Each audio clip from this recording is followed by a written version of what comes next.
Thank you, Shri Adhikari. It's a distinct honor to be here today in front of you, talking about BFSI. BFSI, there are many things which have happened over the last 30, 40 years.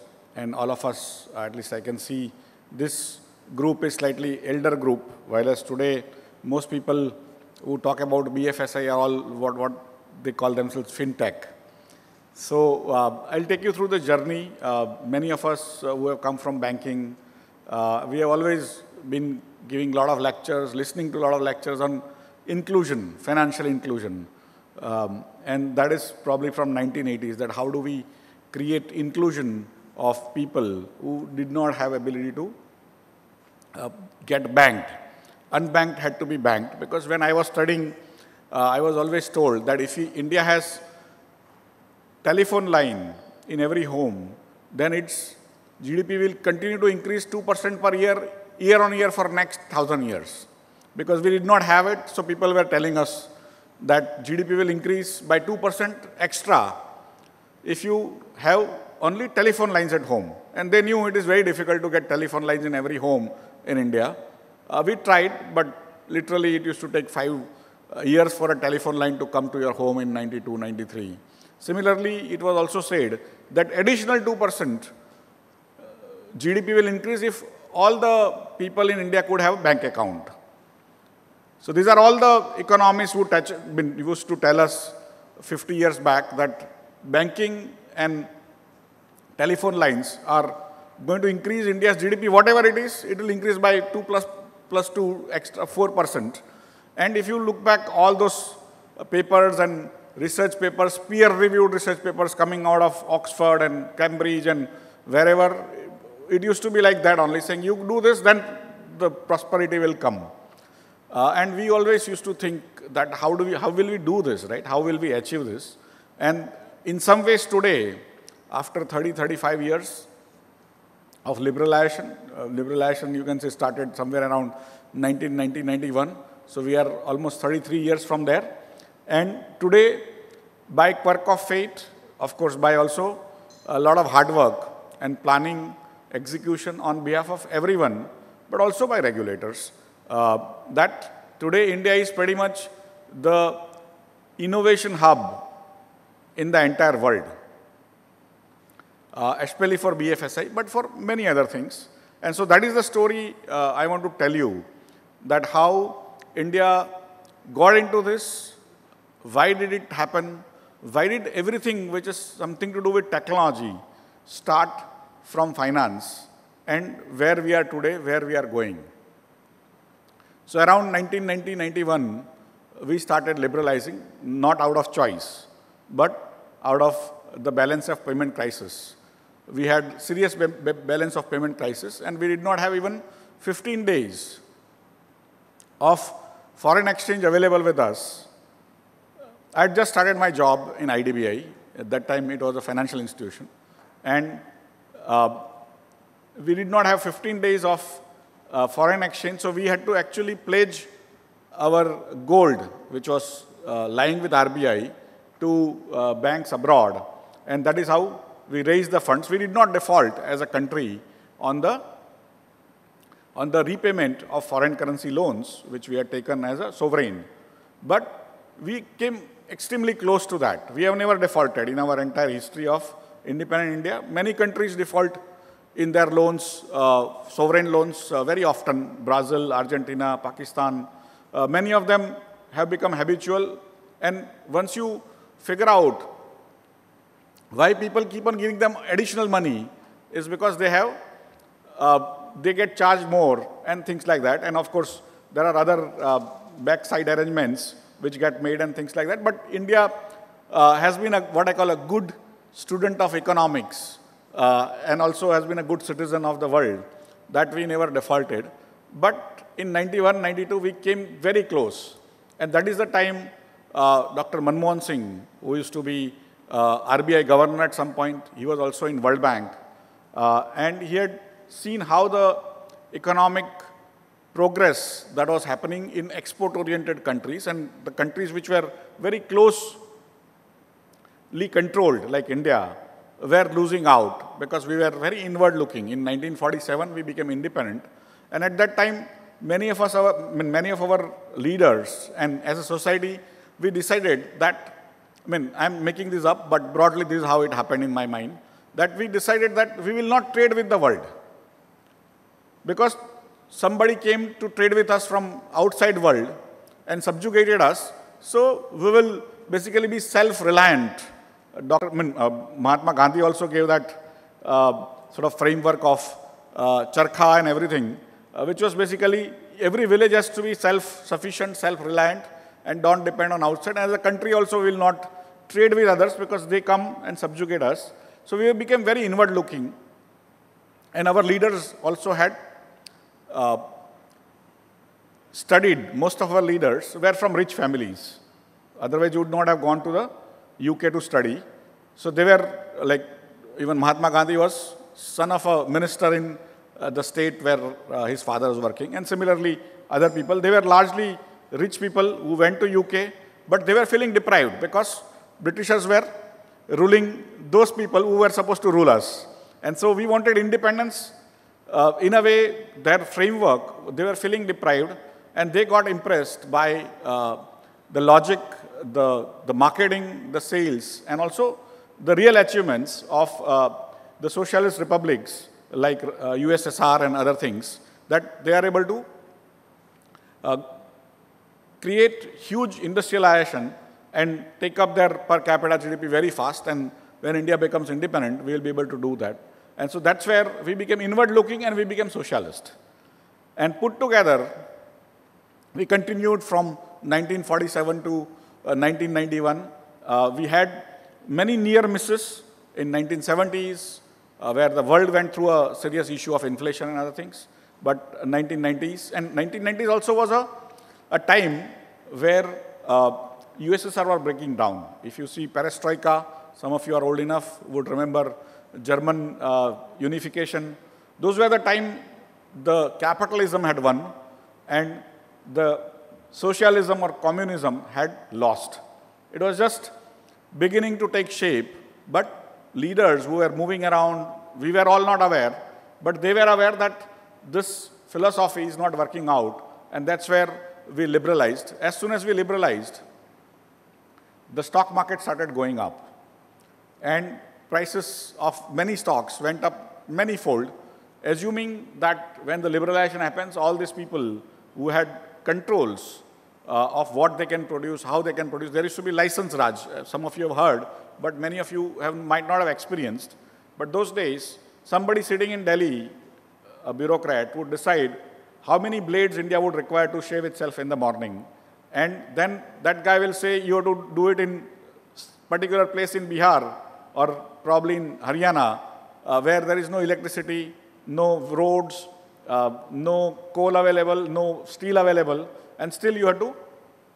Why I'm telling you this is how our economic history has gone, and within that context. So basically there was a license Raj, and people were still happy to set up those plants because they were not getting any other way to actually set up plants. And once you made a plant, it was short guarantee of good profits because the shortages were always there. If you remember Bajaj Chetak, there were queues, right? And everything goes on. Everything, you had to literally pay more than what was announced, and it would take you 5-10 years to get, even a scooter, right? Because there was a short profit, and it was always running on shortages. Many of those still are there in our lives, but the genesis is from there. And so that's where the stock prices started going up, saying many of these companies like ACC or other Hindustan Lever, they will not require any license to produce, so they will be able to produce things when they want, they feel like where they want to produce and things like that. And that has actually come true in some ways. And that was the hope. Other people, outsiders, had seen this story unfold in many country after country. And that's why they were investing more in us than we were investing in ourselves. So if you see last 30 years history is also that foreigners always had more hope on India's economic progress than Indians had. We were investing in gold, importing Yellowstone, and putting $500 billion in last 20 years. Whereas they were investing in our labor, our production. That is also an interesting story, but not today. But effectively, that's where the stock prices started going up. And government naturally assumed that this is happening because of this liberal action that is happening. License Raj has been removed and things like that. And in 1992, it was realized at some point that it was not happening. The stock prices were not going up because government was doing something nice and License Raj was removed, but also because some stockbrokers were taking money out of RBI in some clandestine way and putting it into stock markets. So that's where the stock markets collapsed, and it is now known as Harshad Mehta scam. So it was actually a banking scam, which became a stock market scam in our popular parlance, because there was a villain which was there called Harshad Mehta. But effectively, whatever the case, many of you might have now seen serials on Sony Live and other things, and people might think that that person was good, bad, ugly, doesn't matter. But effectively, that was a break point where the regulators, the policymakers thought that if you are going from a command and control economy to what we call market-driven economy, then we need to have cleaner markets, the markets which are not owned and operated by stockbrokers. Instead, we need cleaner markets, and that's where a new proposal was set up under M.J. Firwani committee. M.J. Firwani used to be the chairman of UTI, Unit Trust of India, and that committee recommended that we need to have a new modern exchange which will be automated and it will act as a model for other exchanges. That's how NSE was conceptualized in 1992, and in 1993, it actually was formed as a company. 1994, around April, May, we started working on the bond market, because bond market was where the issues were, which was interbank markets. And there were brokers also. RBI had banned brokers because of the Harshad Mehta scam, so people had to trade on their own. But on November 3, 1994, NSE started trading in equities. So around April, May, we started in bond. Around June, July, Dr. Manmohan Singh came to inaugurate as a finance minister. And in November, that is on Diwali day, we started trading in equities market, which was basically the traditional business of stockbrokers and stock exchanges. And that was a revolution, which is now known as fintech, which is also now known as public digital infrastructure, and so on and so forth. That time, imagine 1992, 93, not many people had seen computers in India. Nobody thought this is possible. I can see some of you who have been with this market here in the auditorium now, who were there at that time, and everyone knew that this is not going to work. This is just a pipe dream. But by quirk of fate, and of course it used to take 5 years for a landline to come to your house or your office, and it would generally be not working unless you were paying something to the linesmen. Right? Linesmen were the people who were getting or demanding the highest amount of dowry in sort of marriage markets those days, because they were supposed to get so much money outside. And from that, we created a framework. There was no way we could have changed India in 1 day or 1 year or 10 years. And so we visualized the framework. We were sending as a country a lot of satellites in the sky, but we were not using them for the commercial purposes. So we said, okay, if we have satellites available, we will probably use that to connect two-way for placing orders, receiving trades and all by every broker in India. And that's where the NSE came with a screen-based trading, which not many people had seen. In 1991, when I joined IDBI, we had bought 1,000 computers as a bank, and every computer was broadly, probably 10% were used, but 90% were fully covered in plastic for almost a year or two.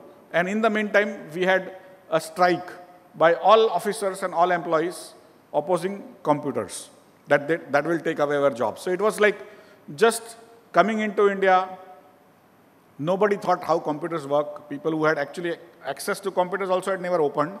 Nobody understood. And on that November 3, 1994, we created basically a miracle called National Stock Exchange, which before that, just before that or after that, Infosys IPO came. Infosys was a new company created by 5, 6 young people, not from business families, from a sort of a retirement town called Bangalore. And they had issued shares at 70 rupees per share. And that issue had failed. Nobody subscribed. And people who were underwriting those issues had to actually pay for that, and they became accidental billionaires because that 70 rupee share became probably worth 10, 20,000 rupees over last 30 years. But why I'm telling you this story is that India was not known for computers. We were setting it up for a business which was actually the most anachronistic. It was actually happening on floor. People used to shout at each other. They used to take out each other's collars and all. From there, we were just trying to create, we didn't even know what we were doing. We were told to do, as many of us are bank employees here, you are told to do something, you go and do it, right? So that's what we were trying to do. We didn't know whether it will work, it will not work, what kind of revolution it will bring. But that is where, when NSE started working, and it started working across India using the satellite telecom, 2 seconds, anywhere in the country, you could actually place an order and get the trade within less than 2 seconds. Nobody had seen this before, not in India, but nowhere in the world. US also had New York Stock Exchange, which was floor-based. Even now, that drama of floor still continues there. If you see, it is broadly drama because not many people trade on floor. It is just to create public interest. NASDAQ used to be supposed to be computer-based. And they used to place odd sort of quotations. They used to give, market makers used to give two-way quotes. If you want to buy so much, if you want to sell so much, and then the dealer's name, his phone number will come. And if you have to trade with him, you have to call him. So there was no order matching which was happening on system. There was no automated systems in UK, nothing in Europe, not in Japan. We were the first success as NSE of automated order matching system in the world. There were minor exchanges like Caracas in Venezuela or some Vancouver Stock Exchange in Canada. It's there in news now in India for a different reason, Vancouver. But effectively, success of automation of such large projects in the world, first time happened in India. And after that, everything else became automated. But using that satellite telecom, banks started automating. Their branches started getting connected to the same single client server framework. That is how Finacle, if some of you are using Finacle or other sort of softwares, there are 3 companies which provide banking software now. One of them used to be called COSL, that is the Citibank Overseas Services Limited. Now it has been taken over by Oracle. They had prepared the software for Citibank's automation, then they made a company, and then Oracle took it over. There is one TCS's software, and then there is Infosys software. But all of that became possible only because NSE automated itself and used the satellite telecom first time. At that time, all IT companies were small, TCS, Wipro, Infosys. To show to the foreign buyers of their services, they used to bring people to NSE to show that India can do this, Indians can do this, Indians have this skill. From there, when Y2K came, some of you are old enough to know Y2K problems, right?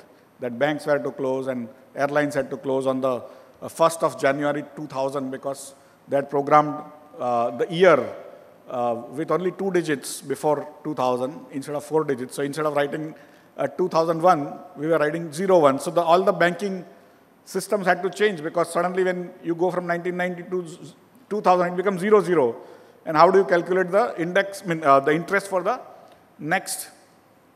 And so you can imagine how the world was going through some serious crisis on whoever had automated. And then Indians became important to the world by sending lots and lots of Indians, which were basically who were very, very studious. They might not have got great degrees from IITs and IIMs, but they were studious, and they ended up saving the world in those days. But all of that, IT prowess of India, e-commerce, fintech, whatever you can think of, public digital infrastructure, it all began with one single stroke called liberalization and another stroke called setting up of NSE. India became a powerhouse in IT. Then, of course, BPO. It all started there, right? So why I wanted to give you this story is because we have not celebrated our success as NSE, but also as a country that where did this originate? Before that, there was only one project which became successful in IT, which was railway reservation system in those days. And railway reservation system was only for the railway employees to use, while as the NSE system was available for all brokers and all investors to use. So that was a real public usage, and it basically brought India together. But those days, and so financial inclusion, after that, of course, we had to set up clearing corporations for managing risks. Automation of payments happened. ICICI Bank, HDFC Bank, HDFC was just set up. It became automated. ICICI also shifted gear and became it was actually new bank license, ICICI bank license. Then it got merged into ICICI, which is now the current ICICI. But effectively, both of them came new age bank. They automated using the same satellite telecom. Then we had to set up depositories because, again, share certificates used to be faked and things like that. So we had to change that. And those days, in the first project report I had created for NSE project, I was also project finance officer in IDBI. If you had done 10,000 trades a day, 10,000 trades a day after 3 years, we would have been immensely successful. Because BSE was not doing that much. The best of Harshad Mehta days, BSE did not trade more than 200 crore a day. 200 crore rupees worth trades a day. 10,000 trades would have been a great achievement. In 1 year, NSE became larger than BSE, and it was doing hundreds of thousands of trades a day. Today, NSE is the largest exchange of any type in the world, in terms of number of trades, number of orders. On a good day, we'll get 1,500 crore orders in 6 hours, 15 minutes working. 1,500 crore orders, okay? And we do 21 crore trades. The value which is traded is immense, not 200 crore. It is like every fraction of a second we do more than 200 crores, right? So those are the numbers. Why I'm giving you this is, India has come a long way. Everything, what is called automation, what is called fintech, it was basically the first fintech of the world. It all started with NSE project. It was promoted by government in a conceptual sense also, although it was a private company, but owned by IDBI, ICICI, IFCI, LIC. All of them were basically PSUs, broadly except probably ILFS. But that is where it started. And then, of course, in 2000, derivatives were allowed. So that is the story of the stock market fintech part of it. But the banking fintech also started, ICICI, HDFC banks. And after that, Kotak came. They changed the way India banked, right, in many ways. And then, of course, we had UPI, Aadhaar. Aadhaar came first with Nandan Nilekani taking up a job after making billions, which was itself a very, very interesting situation. And other countries, especially Western countries, have a tradition of rich people, people who achieve outside, come and work for the government. India never had that tradition because the internal people opposed that. But in case of Nandan, he decided to come in, work for government, and he ended up again creating a new revolution using Aadhaar, but he also was involved in setting up GST network, right? And so all the GST, what we call success now, in some ways Nandan had a role to play, and then he was also involved in creating India Stack, which is what finally came out into UPI, also many other things like today ONDC, which is an e-commerce situation, which is next stage of evolution where the small people or small shopkeepers, small artisans are not able to get listed on large e-commerce engines like Amazon or Flipkart, and also have to pay large sums, including Zomato, Swiggy, to just make them deliver. Today, they are able to list themselves. I mean, I'm on the board of ONDC also. 2% payment. Today, Zomato and all might be taking 40–50% of whatever you pay, even Amazon. Large portion goes to the aggregator, whereas ONDC allows everyone to list. The smallest sari maker in Varanasi is able to sell her wares, her saris, to across India without paying. I mean, they are paying less than 2% today of whatever they are earning, and that is happening for the honey sellers in Cochin, and so many, literally hundreds of thousands of people are coming. Why I'm telling you this is that the financial inclusion, the Jan Dhan Aadhaar mobile, we were discussing from at least year 2000 to 2014, we were just discussing how to bring people. But nobody thought that you have this Aadhaar and just combine it with mobile and it will happen. And then Mr. Modi becomes Prime Minister. First year we have 30 crore new accounts. Next year, I think next 2 or 3 years, we have 60 crore new accounts. And today, every household has Jan Dhan Aadhaar mobile. All the subsidies of girl child or farmer subsidies, everything is going straight away into people's accounts. It has taken away a huge layers of corruption by just automating this, but it has also allowed new players to come in. The banks were the mainstay, and now you have all the Paytms and all sorts of new players are coming. Insurance players are coming like Policy Bazaar, and so many more will come. So for me, technology is what India has grown itself on, and by quirk of fate, China did manufacturing with great planning, great execution at the government level. India did services without great planning, great execution by government, but by every entity, every individual, right? And today we are a bottom-up economy. Everyone is aware of how to use technology, how to do technology. Even COVID is unheard of in the rest of the world. How did we manage our COVID vaccines and all?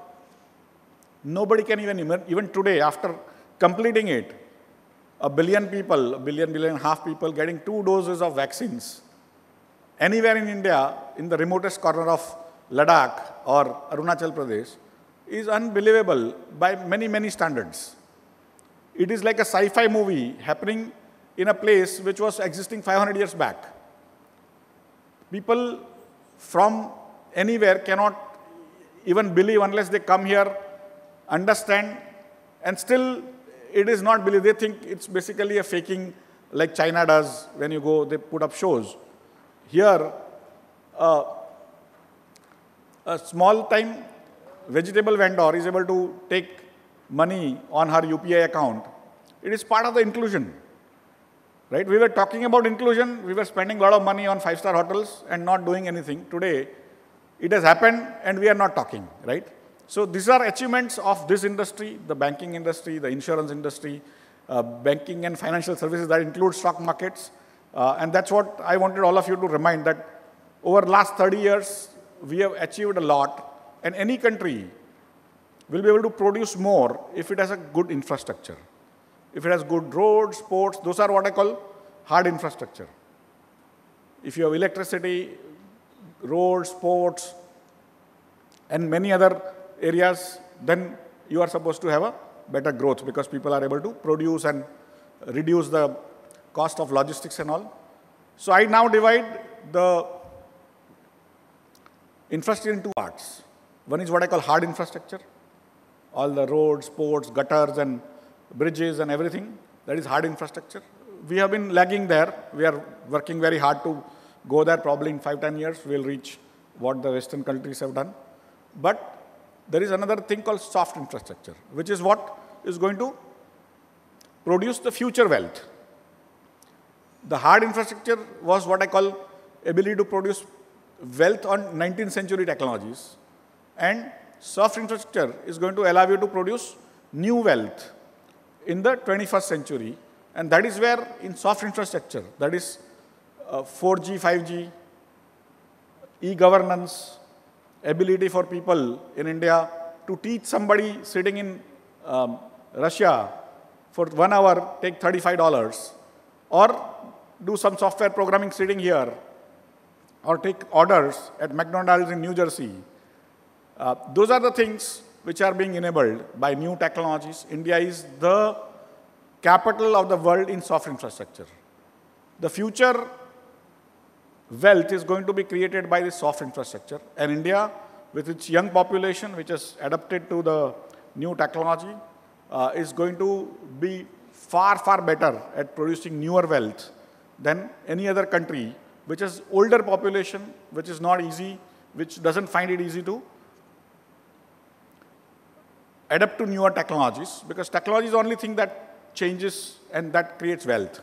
And so that's where India is today in a great position to look at next 50 years, next 100 years with a very hopeful framework that we are in the right place at the right time. 1,000 years, we were not part of the running of race of technology. First time after 1,000 years, we as a society are at the forefront when technology race is being run. And I have a tremendous hope that next 50 years will create more wealth than last 1,000 years they have created. And India will create large part of that wealth because we are a young population, technology-oriented. China has become suddenly old, Japan is old, Europe is old, America is getting old. And that's where we have a great future ahead of us. I just wanted to, all of you to know that you are not only what I call keeper of the BFSI, technologies or otherwise fintech, but also you are people who are enabling India to move forward at a much faster pace than any other country today. So thank you very much for calling me.